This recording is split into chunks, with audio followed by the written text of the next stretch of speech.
Inkosi maivuma thina sophumelela.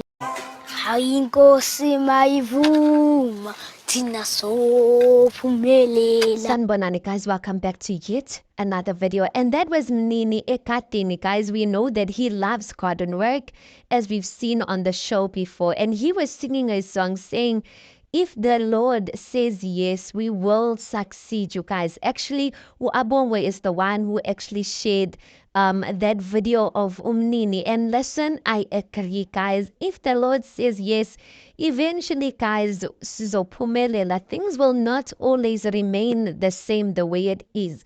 But I want to also say that one thing about Mayeni is blessed with children that are smart. Mnini is so smart, and I just pray that may God keep him for Umayeni, yes, because sometimes kids grow up smart and then they change as they grow up. So may God keep Mnini for Umayeni.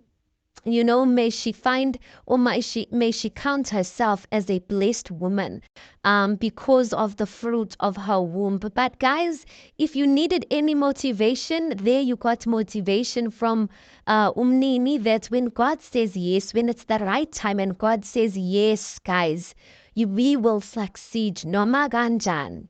Anyway, guys, tell me what you think. Please do make sure you like the video. Please do subscribe. It is absolutely for free of charge, and I'll see you guys on the next one.